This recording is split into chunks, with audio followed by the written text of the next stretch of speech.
Bella, combien de fois vais-je te réveiller? Nous attendons le petit déjeuner. Ma tante Martha se tenait au-dessus de mon lit, un air furieux sur le visage. Tu ne peux pas faire le petit déjeuner toi-même?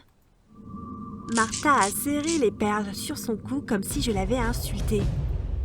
Pourquoi ferions-nous une telle chose? Je détestais ma tante Martha. Ma mère est morte quand j'avais 4 ans et mon père est parti peu après. J'ai souvent rêvé de ma mère et de son beau sourire. Je lui ressemblais. Je voulais être une reine de beauté comme elle. En grandissant, j'avais l'habitude d'attendre près de la fenêtre que maman revienne et m'emmène loin d'ici.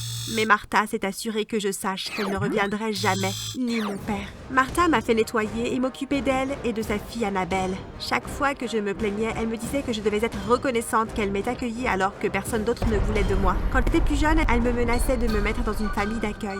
À l'époque, je n'avais aucune idée de ce que c'était, mais ça avait l'air terrible. Alors j'ai fait tout ce qu'elle a demandé. Bonjour, je m'appelle Bella, ça veut dire belle. Toute ma vie, ma tante Martha m'a dit que je ne méritais pas ce nom. Regardez mon histoire et découvrez comment une rencontre avec un inconnu lui a prouvé qu'elle avait tort. Après le bac, Martha m'a dit qu'elle n'avait pas les moyens de payer l'université. Au lieu de cela, elle m'a fait servir les tables dans un restaurant qu'elle possédait. Bella, la commande pour la table 8 est prête. Sandra, un des chefs, a crié. Je me suis empressée de charger un plateau avec tout ce que le client avait commandé. J'ai posé le plateau sur la table et demandé au client s'il avait besoin d'autre chose. Il ne m'a pas répondu, il a juste fixé mon visage. Ton petit déjeuner est sur le plateau et pas sur mon visage, sale type, je me suis dit en partant. Je ne l'avais jamais vu au restaurant avant. J'espérais qu'il ne reviendrait jamais. Il y avait quelque chose dans la façon dont il me regardait. Ça me mettait mal à l'aise. Le reste de ma journée s'est déroulé sans incident, mais mon esprit n'a cessé de revenir à l'homme de la table 8. Il avait l'air de vouloir me dire quelque chose. Peu importe ce que c'était, je suppose que je ne le saurais jamais. Je n'avais pas de voiture, alors je rentrais toujours à pied. J'ai pris mes écouteurs et mis de la musique. J'ai apprécié l'heure qu'il m'a fallu pour rentrer à pied. Je faisais semblant d'être un mannequin qui défile à Paris, comme ma mère. J'imagine les caméras me flashant tandis que la foule m'acclame. Excusez-moi, Bella? Est-ce que quelqu'un appelait mon nom? J'ai enlevé mes écouteurs et je me suis retournée. L'homme de ce matin-là se tenait là. J'ai lâché mon téléphone et j'ai commencé à courir pour retourner dans le restaurant. Ne t'approche pas de moi! Bella, oh mon Dieu, tu vas bien? Sandra a tenu mes épaules pendant que j'essayais de reprendre mon souffle. Juste à ce moment-là, l'homme de la table 8 est entré en portant mon téléphone et mes écouteurs. Je t'ai dit de rester loin de moi. Je suis désolée de vous avoir fait peur, ce n'était pas mon intention. On peut parler, s'il vous plaît? Je promets que je ne suis pas un sale type ou quoi que ce soit. Hé, je vous ai vu ce matin. Oui, vous m'avez vu. Mon nom est Romano. J'aimerais parler à Bella en privé, si elle est d'accord. Parler de quoi? Vas-y, Bella, je serai juste derrière le comptoir si tu as besoin de moi. J'ai le 911 en numérotation rapide, monsieur, alors pas d'entourloupe. Romano a souri en me conduisant à une table voisine. Vous avez déjà mangé? Vous pouvez prendre quelque chose pendant que nous parlons. Je n'ai pas faim. Maintenant, parle. Qu'est-ce que tu veux? Pourquoi tu me harcèles? Romano a rigolé. Je n'appellerai pas ça comme ça. Je suis photographe dans une agence de mannequins et j'aimerais vous offrir un emploi. Quel genre de travail? Je n'ai aucune expérience en matière de photographie. Il a eu l'air triste pendant un moment, puis a souri. Vous ne le savez pas, n'est-ce pas? Comme vous êtes belle. La dernière fois que j'ai vu un visage comme le vôtre, c'était... Disons que je serais honorée de vous photographier. Moi? Je ne suis pas un mannequin, je ne fais que servir les tables ici. Vous pourriez l'être, je vous ai cherché. Je veux dire, quelqu'un comme vous. Vous serez parfaite pour mon agence. Je ne vous connais même pas. Encore une fois, Romano avait l'air triste. Je comprends cela. Et si je vous laissais ma carte? Il y a mon numéro et mon adresse dessus. Appelez-moi si vous changez d'avis. J'espère que vous le ferez. Il s'est levé, a salué Sandra et est parti. J'ai fixé la carte pendant un long moment. Qui voudrait que je sois mannequin pour eux? Je n'étais pas belle. Quand je suis rentrée à la maison, j'ai parlé de Romano à tante Martha. Je lui ai même montré sa carte. Elle a ri et m'a traité de stupide. Il ment juste pour que tu sois dans son lit. S'il cherchait des mannequins, il demanderait à Annabelle, pas à toi. On pourrait penser qu'avec toutes les choses blessantes que ma tante me disait, j'y serais habituée, mais ces mots blessent toujours autant. J'ai quitté la table et couru vers ma chambre. Quelques minutes plus tard, elle a frappé à la porte et j'ai pensé qu'elle avait réalisé à quel point ses paroles étaient blessantes et qu'elle était là pour s'excuser. J'ai ouvert la porte, prête à lui pardonner. Nous avons fini de manger. La table ne se débarrasse pas toute seule. J'ai décidé d'appeler Romano le lendemain. Je ne pouvais plus vivre comme ça. Romano avait l'air si heureux d'avoir de mes nouvelles si tôt.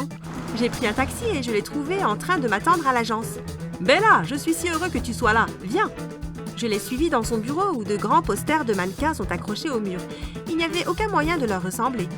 Nous avons parlé autour d'une tasse de café, il a répondu à toutes mes questions et plus nous parlions, plus je me sentais détendue. À la fin de notre réunion, j'étais convaincue. J'ai quitté le bureau de Romano si heureuse que je rebondissais presque. Je suis allée directement au restaurant et j'ai annoncé la bonne nouvelle à Sandra. Félicitations, chérie! J'ai hâte de te voir en couverture d'un magazine. Sandra m'a serrée dans ses bras. Nous nous sommes dit au revoir en pleurant et j'ai promis de rester en contact même après être devenue célèbre. Je travaillais avec Romano et son équipe depuis près d'un mois. Vivre avec Martha était insupportable, encore plus qu'avant. J'attendais mon premier salaire pour pouvoir avoir mon propre appartement. Un jour, nous avons travaillé si tard qu'il était près de minuit quand je suis rentrée. Romano m'a déposée devant la porte. J'ai trouvé Martha tellement en colère que j'ai cru voir de la fumée sortir de ses oreilles. Il te paye pour coucher avec lui. Ne crois pas que je ne l'ai pas remarqué, tes nouveaux vêtements chics et ton maquillage. Ta mère serait déçue si elle voyait le genre de fille que tu es devenue. Je suis contente que tu ne sois pas ma fille. J'aurais tellement honte. Ma mère m'aimait. Je regrette qu'elle soit morte et qu'elle m'ait laissée avec une femme diabolique comme toi. J'étais tellement en colère. Espèce d'enfant ingrate, après tout ce que j'ai fait pour toi. Elle m'a giflé. J'ai couru vers la porte et j'ai continué à courir. Je me fichais de l'endroit où j'allais, tant que c'était loin de ce monstre. Après avoir marché pendant 1 heure, j'ai appelé Romano. Je pouvais à peine sortir un mot entre mes sanglots. Bella, ralentis, dis-moi ce qui s'est passé. Romano est venu me chercher quelques minutes plus tard. Il m'a trouvée assise sur le bord de la route, tremblante. Je n'avais pas de veste, juste la robe que je portais pendant notre séance photo. Belle, c'est comme ça que ta tante te traite. Depuis combien de temps? Belle, la façon dont il a dit mon nom, ça me semblait si familier. Bella. Quoi? Tu m'as appelée Belle. Il est resté silencieux pendant un certain temps. C'est comme ça que ta mère avait l'habitude de t'appeler? Ouais, elle me manque. Attends, comment tu sais ça? J'ai attrapé la poignée de la porte de la voiture prête à bondir. Qui était cet homme? S'il te plaît, allons quelque part pour parler. Il fait froid ici. Je n'irai nulle part avec toi jusqu'à ce que tu me dises qui tu es vraiment. Je connaissais ta mère. Qui es-tu? Je suis vraiment désolée. Ce n'est pas comme ça que je voulais que tu le découvres. Découvrir quoi? Tu peux me dire ce qui se passe? Mon nom est Richard, pas Romano. Je suis ton père. Non, tu n'es pas mon père. Mon père m'a quitté il y a longtemps. Il y a une autre famille maintenant. C'est ce que Martha t'a dit? Je ne pouvais pas rester assise. J'ai cru que mon cœur allait faire un trou dans ma poitrine. J'ai regardé l'homme qui prétendait être mon père et je ne savais pas quoi croire ou quoi ressentir. J'étais en colère, mais en quelque sorte soulagée.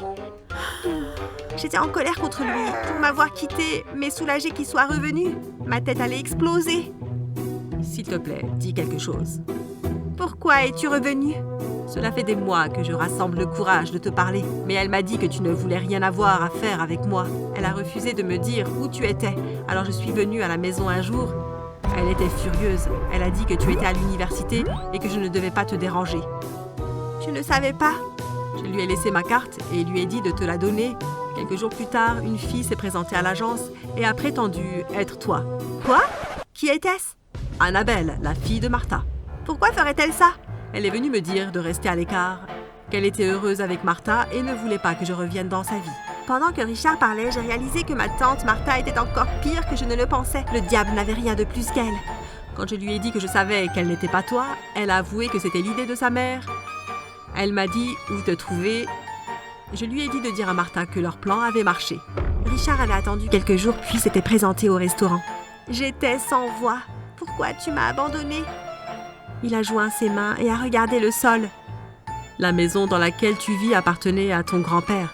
Quand il est mort, il l'a laissée à Martha et à ta mère. Après la mort de ta mère, Martha nous a mis dehors. Je l'ai supplié de te laisser rester puisque je n'avais nulle part où t'emmener. Je lui ai dit que je reviendrais te chercher. Mais tu n'es jamais venue. C'est pour ça qu'elle me déteste autant. Tu l'as laissé élever un enfant qu'elle ne voulait pas. Comment as-tu pu me faire ça? Je suis vraiment désolée. Je faisais le deuil de ta mère. Il m'a dit qu'après que Martha l'ait mis dehors, il a essayé de se remettre sur pied. Il a été sans abri pendant des mois. Il surveillait la maison et parfois il me voyait jouer dehors. Il pensait que j'étais heureuse, alors il a quitté la ville. Je n'avais rien à t'offrir, Belle. Le matin venu, je suis allée dans la loge de l'agence et je me suis endormie. Plus tard, ce jour-là, Richard et moi sommes retournés au manoir. Pendant que je faisais mes valises, j'entendais Richard et Martha échanger des mots cruels. Que comptes-tu faire maintenant? Sandra et moi déballions nos affaires dans mon nouvel appartement. Je n'avais pas grand-chose encore, mais avec ce que Richard me payait, je savais que j'aurais bientôt beaucoup de choses. J'étais excitée. Une semaine s'était écoulée depuis la nuit la plus folle de ma vie. Tant de choses ont été révélées cette nuit-là. Richard et moi étions encore en train de nous habituer à être père et fille. J'ai parlé à Richard d'aller à l'université. Il pense que c'est une idée merveilleuse. Tu vas abandonner le mannequinat si tôt? Non, je vais faire les deux. On a frappé à la porte et quand j'ai ouvert, Richard et un homme que je n'avais jamais vu auparavant se tenaient là. L'homme portait un costume et une mallette. « Bonjour Belle, c'est Warren, l'avocat de ton grand-père. Pouvons-nous entrer ?»